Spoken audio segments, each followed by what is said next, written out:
Hello, folks, and welcome to episode 8 of season 3 of the Culture Books podcast. We are going through Use of Weapons by Ian M. Banks. All of our podcasts are about books by Ian M. Banks.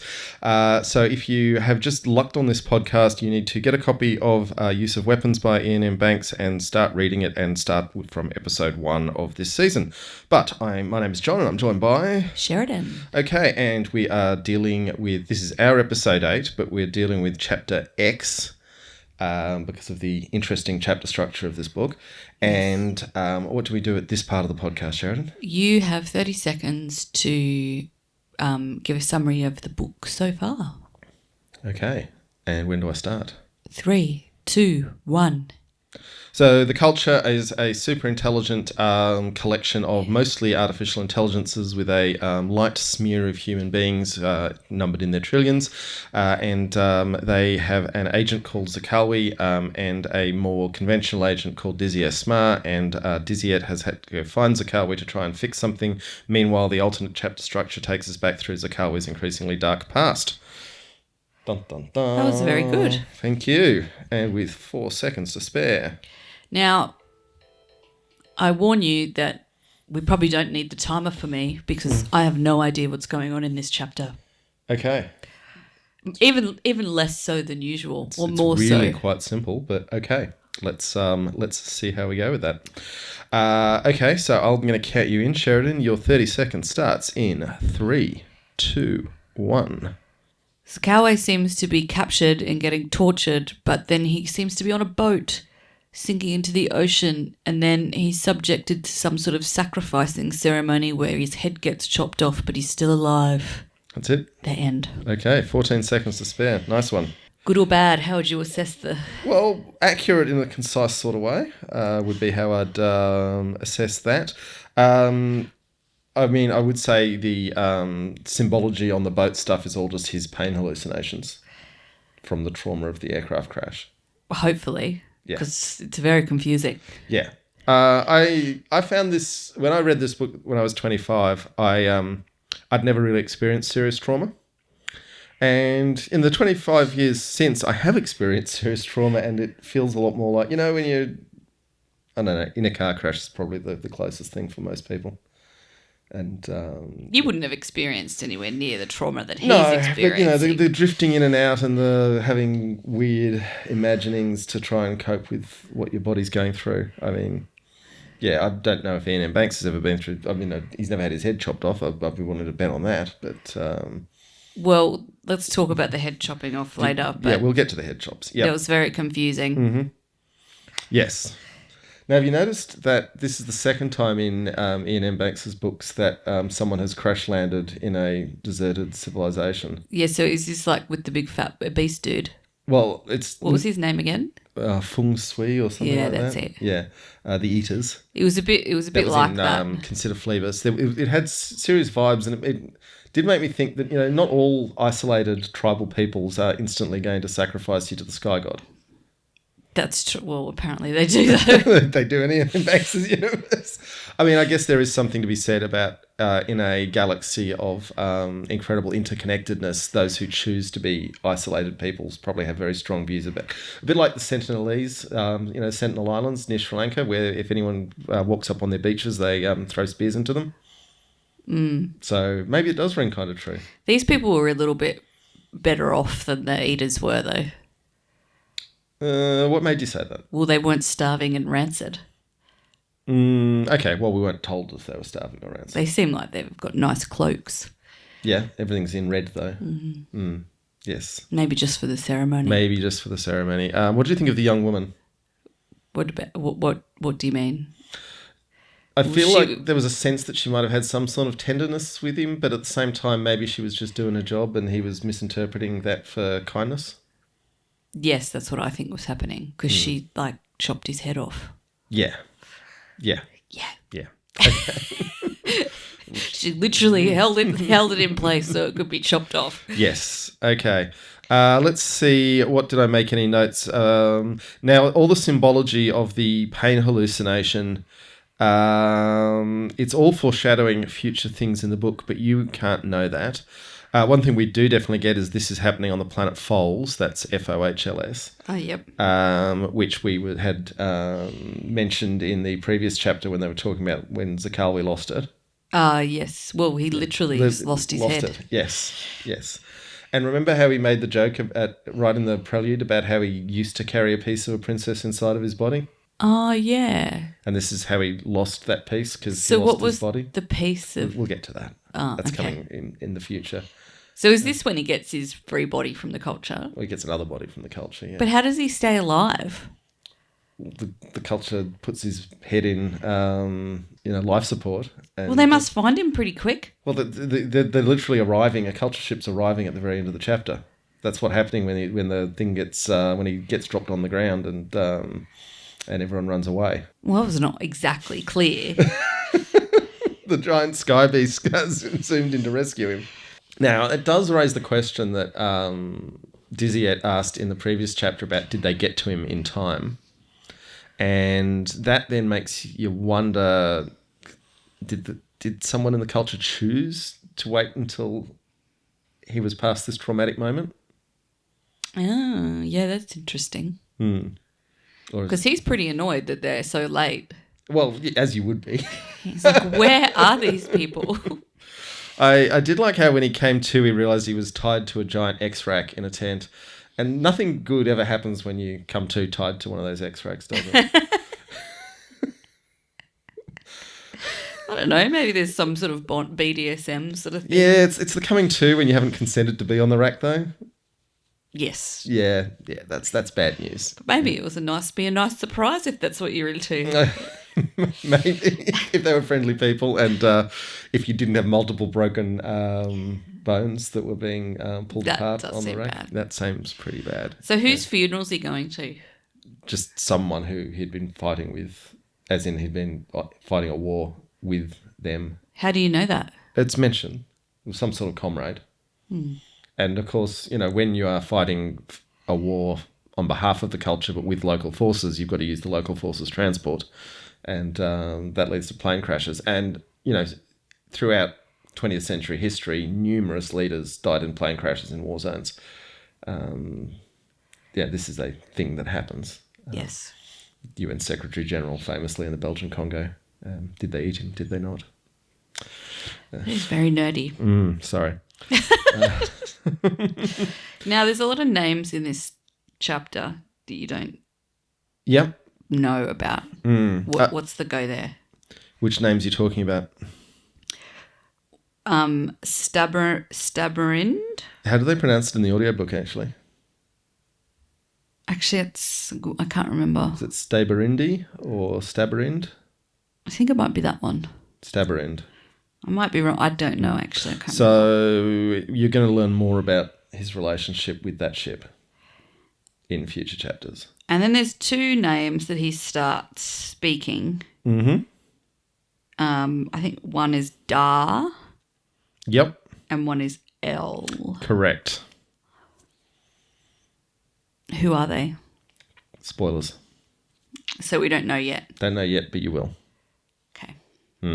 Yeah, I wanted to know if you'd picked up on those two barely enunciated names, but yes, they are significant. You will get there.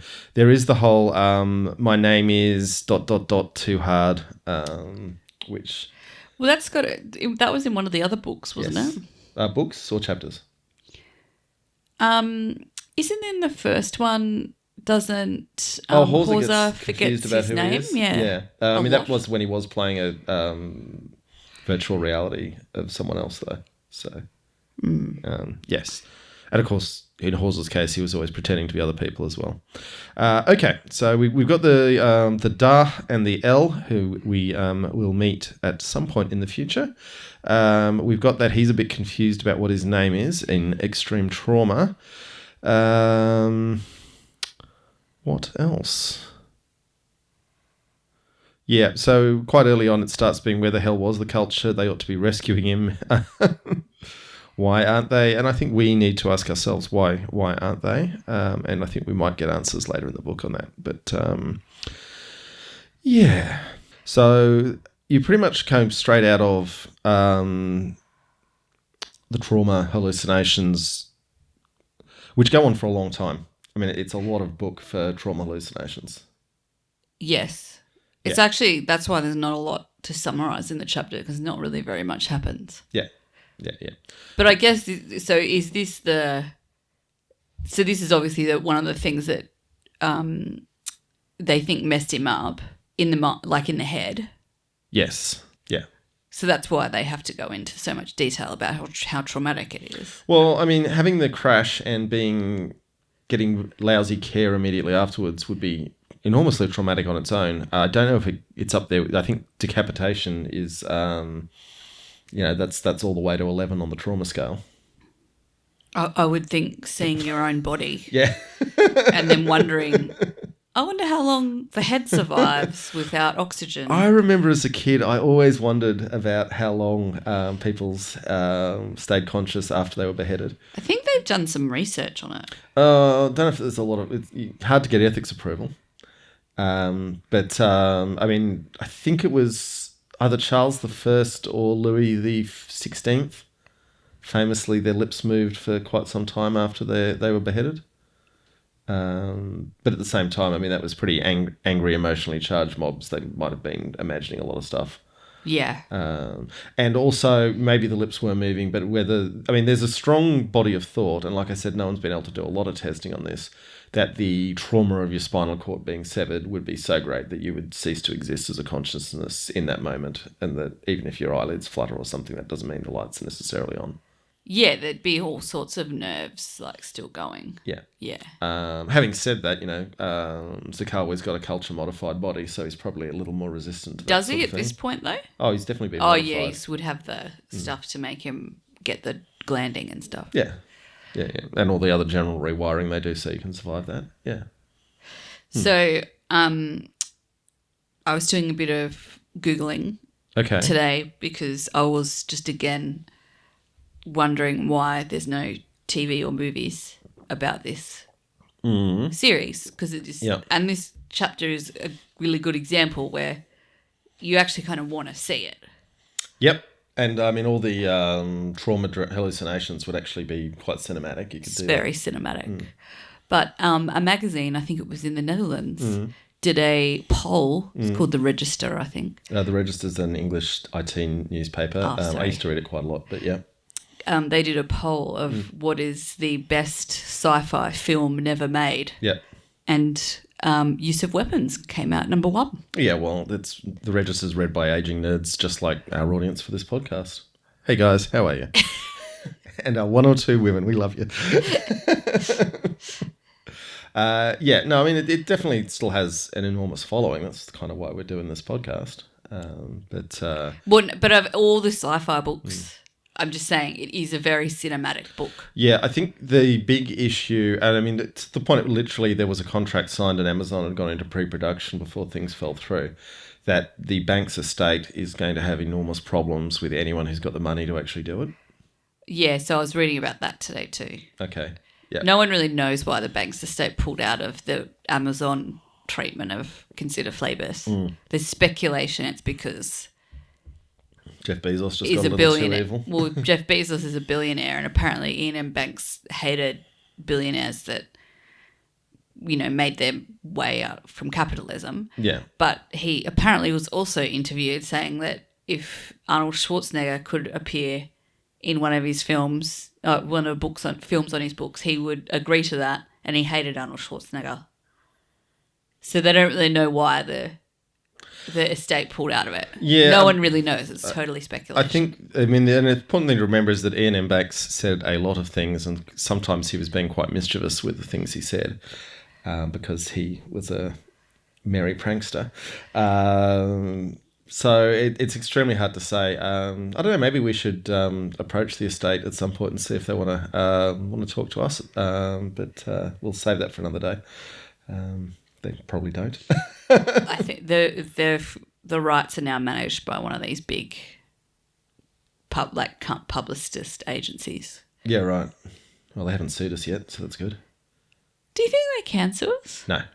That's what I didn't think they could. If we read too much of each chapter in each episode, they maybe could, but that's one of the reasons why we're quite careful not to read too large chunks of the text. Okay, so his dying words were to start screaming L, whatever L is. What's the name of the chick that he's looking for? Livriota. Yeah, okay. Not her. No. Yeah. Yes, and then the blade slammed into his neck and the name died.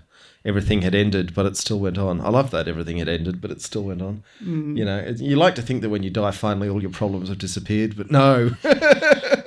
No, they can keep going. Well, he's got a very big problem. He doesn't have a body. Yeah. That was me, he thought me. And now a quite telling line for future reference. Now I really am too, he thought, remembering eyes closing. So that ties into some things. And then, you know, for he'd finally lost her, another name formed in his mind, Da, as you mentioned. And then the Raw split the skies. So that's the culture ship coming to get him. Yeah, okay. Okay. A little late, he heard himself thinking, slipping away. There was noise. Something whacked into his head. He was rolling away, dust in his mouth and eyes. But he was starting to lose interest in all that stuff and was happy to let the darkness wash over him. Maybe he was picked up again later, but that seemed to happen to somebody else. You know, and then you get the tail end of the chapter with the people of the village figuring out what they're going to do with their sacrifice being stolen. Well, they put a goat's head in a pot. Yeah. So that'll do. That poor girl's family is probably hungry now. Well, you know, at least no one in their family got sacrificed as a replacement. True. So that's the events of that chapter. The next chapter is just called 5, and we will get to that in our next episode. Sheridan, you only had one ship in this book, Stabrind. I thought I named favourite character. Yeah, but we normally talk about favourite ships when there's ships. So yeah, but that hasn't been really possible in this book. Yeah, well, even the one where there was a few ships, we didn't like any of them. But okay, we've got the Stabrind. What do you think of Stabrind? Well, I don't know anything about it. Right. It's big. It's dark. It's bristling with guns. It's somehow turned into a fortress in the middle of a city. Keeps people alive and people out. Is that what it I guess so. say that? Yeah. I think that's what it says in the book. True. Okay. That's any thoughts on that? Isn't it just one His of those relationship with it? big ones that they have? The GSVs or whatever they are. Because I said it's floating on the ocean. So it's more a boat. A ship, as in a ship that sails on the ocean. Yes. Oh, it's not a spaceship. No. Oh. Because he's in a little boat and he's seeing it on the horizon. For some reason, I just assumed it was a spaceship. Wow, you've got culture brain. So are we going to see it again? The Stabrind? Yeah. Do you want me to tell you?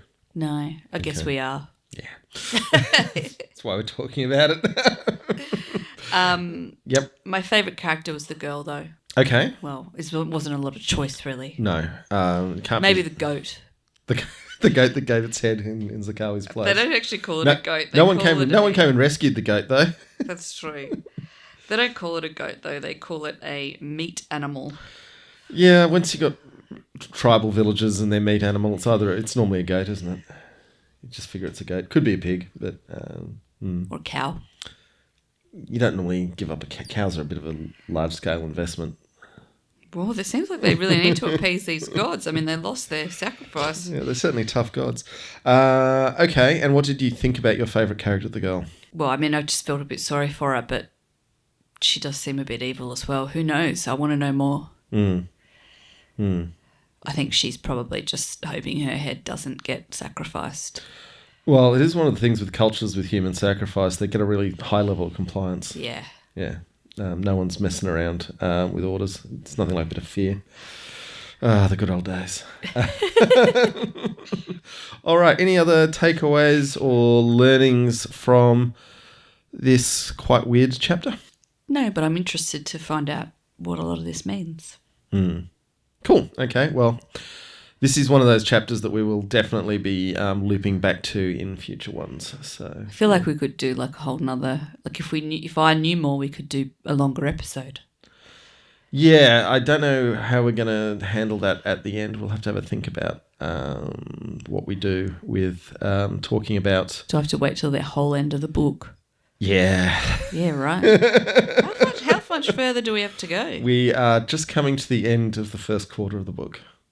Wow, that's a longie. I think The Good Soldier might be the longest of the bits, but there's another 3